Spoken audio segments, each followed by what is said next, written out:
Today's video is going to be about finding ways to live alongside the depression that you may be inflicted with, instead of it controlling you.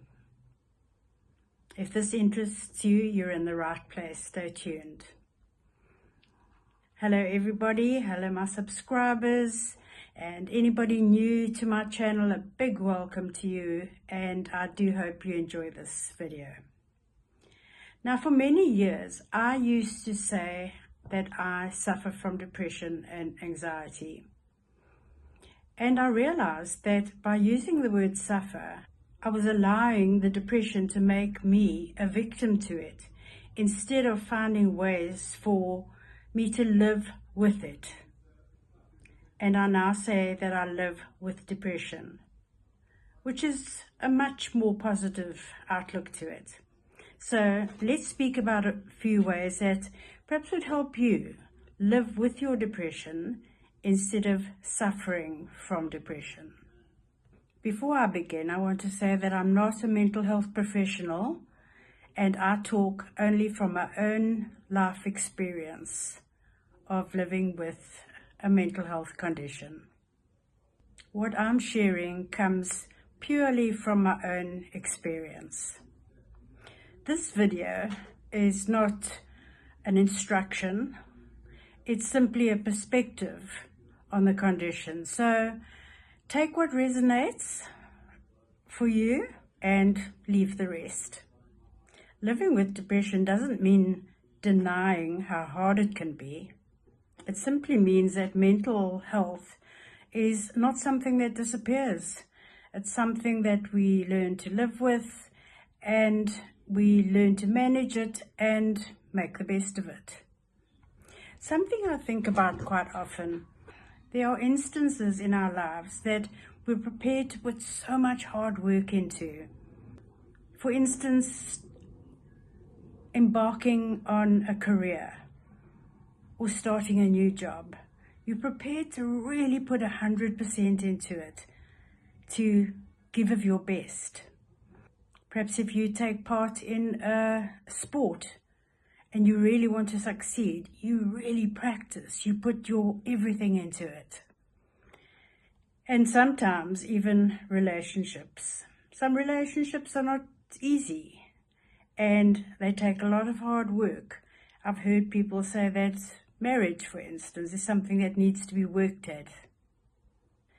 Yet, when it comes to our mental health, we're almost waiting for something to improve without doing any hard work, without doing any work sometimes to help ourselves. And that's what we're going to talk about today.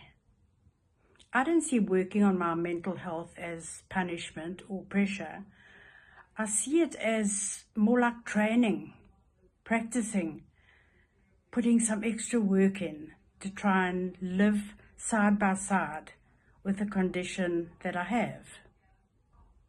Always keeping my training compassionate and kind to myself. For me, living with depression and anxiety means that there's certain things that support me. And one of them is consistency.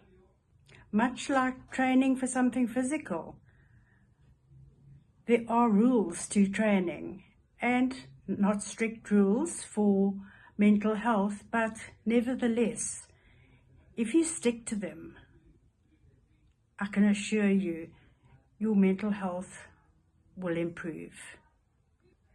Things like speaking to a professional, if you can, and if you can't afford one, I do know that the state hospitals in South Africa, they're not in the best state they could be, but there are mental health clinics that you can attend. So that's something you should really consider. Be open to therapy and be open to medical support. It's there for you. Exercise. Even keep it gentle. Whatever you're able to do. A small daily walk.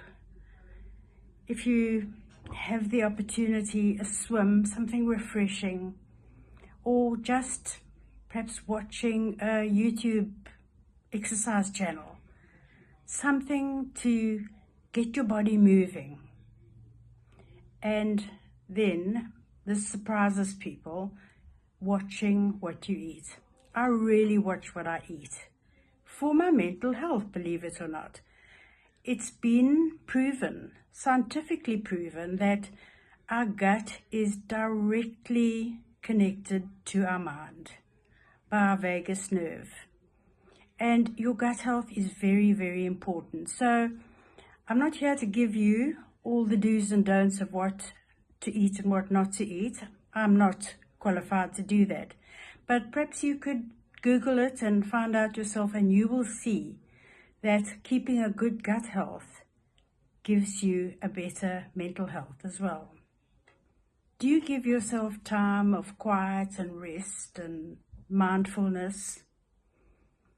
Do you give yourself perhaps just even 15 minutes a day to sit somewhere where you can just relax your mind? Just perhaps look at a tree, look at a plant, look at something in nature, and allow yourself to be in that moment. Not in your head, just be in the moment of what you're doing. Give yourself that quiet time. Now, these things don't cure anything overnight, but not by any means, but they create a foundation for healing. I've noticed something in my own life, and I share this gently with no judgment. Often the people that I meet that are most overwhelmed by their mental health are the ones who have not sought any therapy, medication, doing any exercise, and keeping to some small daily rituals that help. It doesn't mean they're wrong or they're failing. It means they're tired, they're discouraged, or just unsure where to start. But I find it very encouraging that what we're learning more and more is how our mental health is deeply connected to our body. As I already mentioned about your gut health, it simply means that our minds don't exist in isolation. I personally don't believe that mental health improves through positive thinking and willpower. I don't believe in forcing positivity. What I do believe in is gentle effort, small acts of kindness and care to yourself. Living with depression has taught me that improvement doesn't come from fighting ourselves. It comes from working with ourselves. If you live with depression and anxiety, you're not broken, you're not weak, and you're not failing because you still have difficult days. Living with mental health conditions is not about perfection. It's about persistence, kindness, and support. If this video brought you any comfort at all, I'm so glad that you're here. And if you'd like to continue these conversations, I'd love you to subscribe to my channel and continue to walk this journey with me. Big hugs to you. Bye for now.